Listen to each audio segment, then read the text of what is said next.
Okay, we're here with Scott Hess for another episode of the history of Scott Hess.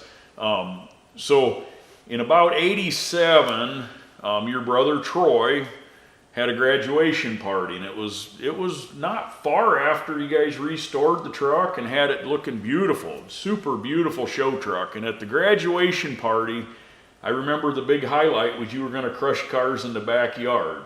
And so a lot of us came to that, and some of us weren't even invited, I don't think, but we heard through the grapevine that they're going to crush cars, so we were kind of like the gate jumpers or whatever, but we came out and watched. Tell us a little bit about that.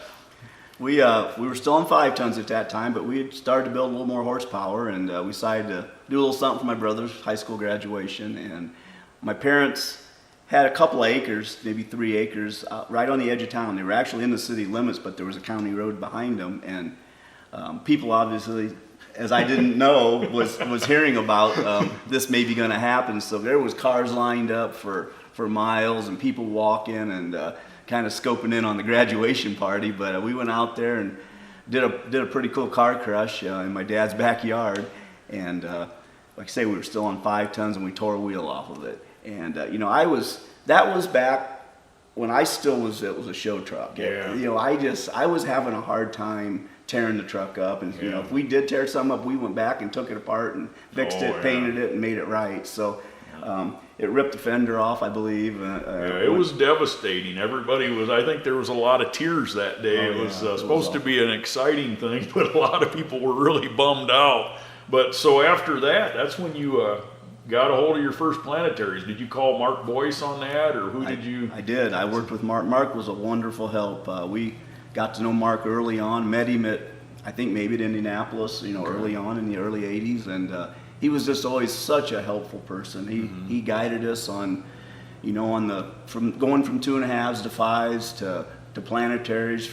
When we had just the 5 tons, I was running a military transfer case and didn't have enough power, so he helped me out, and we put the 1023s or whatever, the 10 something, because they have 644s, and so we changed over to the lower gears on the 5 tons, and I think that was some of our demise. We were making a lot more wheel speed, and so then when we went to planetaries, we had to go back to the 644. So Mark always helped us out, and of course we never had any money, and I'd say, hey, I got a show in a couple of weeks, and he'd front me parts, and I'd pay him when I could, and he's always really helpful. And that, and that's really crazy too, because back in those days there was a lot of friendships and partnerships like that. People helped each other out. Nowadays, try to get a company to front you parts, they laugh at you. They say, no, give us a credit card or something. But he really.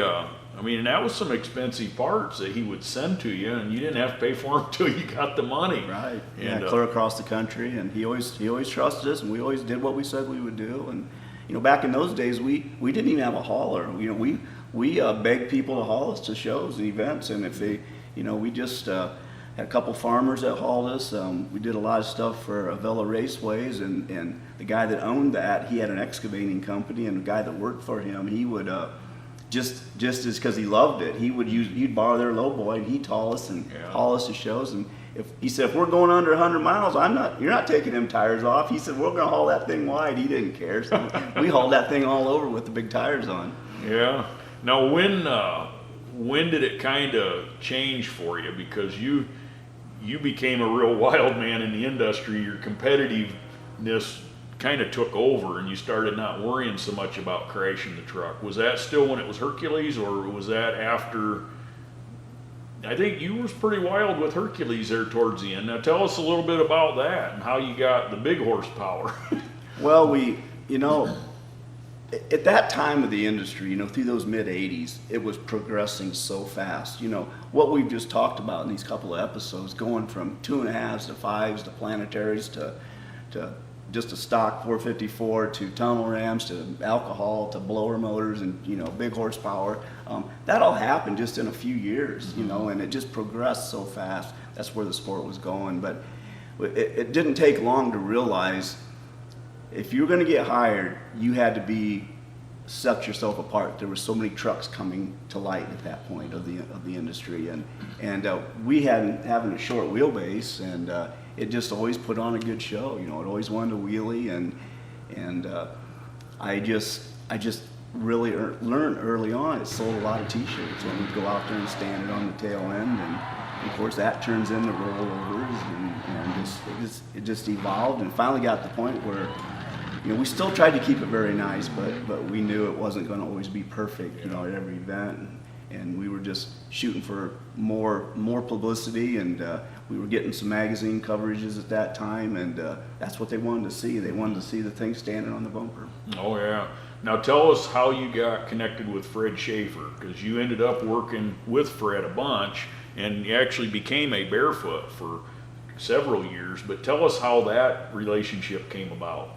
I first met Fred at Indianapolis at a jamboree, and he walked up to me, and of course, you know, he was God to me. You know, my God, Fred Schaefer. Barefoot was the ultimate truck in my eyes. You know, being a Chevy fan, and he just always had the horsepower. You know, that horsepower always excited me. But he walked up to me at jamboree one time, and hey, I'm Fred Schaefer, and he introduced himself, and Bigfoot sucks, and us Chevy guys need to stick together. And that was my first meeting with Fred, and he walked away.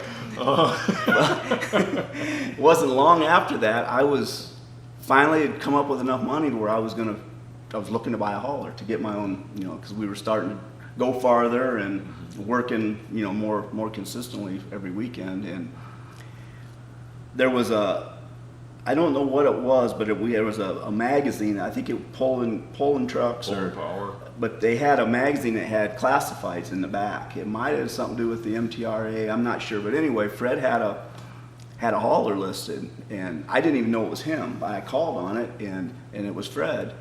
So we made a deal, and I bought this Chevy dually with a really nice trailer. Had an auto crane on it and racks for the tires, and it was really set up nice for us for starting tow rig. So we bought that from Fred, and just kind of he just really hit it off, and he'd say, anything you need, call me. So we just struck up where we talk on the phone all the time, and he just started helping me, and it just turned to, you know, one thing led to another, and one day I kept telling him I need horsepower, I'm ready for horsepower, I'm ready for a big motor, and he one day said, hey, I got a motor in the back, blower motor. He said, you know, come and get it, and, you know, pay me when you can. And we struck a deal, and I bought that motor, and later finding out he was just trying to see if that truck could handle that big horsepower. He ended up gave me one of his pretty good motors, and we ended up doing some shows with him, and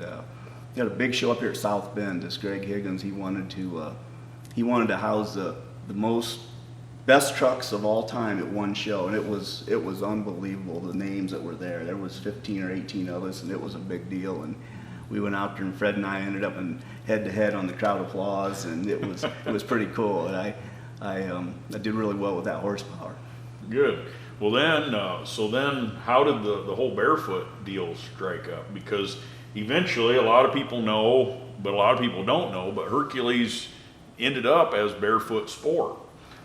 Fred called me one day, and he said, I need you to come over. And he lived in St. Louis, or, you know, in Illinois, just across the river from St. Louis, which is about a 5-hour drive from here. And of course, you know, back then we never slept. You know, I still had a job. You know, we had a company, family business that we ran, and I had 4-wheel drive shop, and, you know, trying to run the truck, and it was just, you know, there was no time for sleeping. I said, Fred, I don't have time. He says, I'm telling you, you need to come. So I jumped in the truck and went down and seen him, and we sat down at the table, and he said, I just tired of turning down shows. He said, I'm running 2 trucks. The guys aren't taking care of the equipment. And he said, I just want to come up with I got a new idea, and I want to try it. And I've been watching you, and that motor, I wanted to help you with that motor to see if you were able to handle that big horsepower. And he said, I want to offer you a deal to make your truck Barefoot. And it's your truck, you own it, you run it, you promote it, you book it, but you know, you just run the name to help me build the Barefoot name. And when I tell you, that was a tough decision to come home and like, you know, it took us a couple of weeks to ponder on it. Well, yeah, because you know you were building the Hercules name up, and then all of a sudden, and a lot of people thought it was a bad decision, but it actually was pretty lucrative when it came down to the money. You actually did a lot better with that big name. Yeah, and Fred's connections. You know, we come home and you know, most people told me don't do it, you know, because we had just hit the cover of Pulling Power, and you know, that was like the ultimate, to get the cover of one of the major magazines. Back then, there was no internet, and you know, our only resource to the industry was through magazines. Oh, yeah. And we had just hit that cover, and I remember several people just saying, "Don't do it." You know, you finally, promoters are calling you. You've been working so hard. You've built the name. You'd be crazy to do it.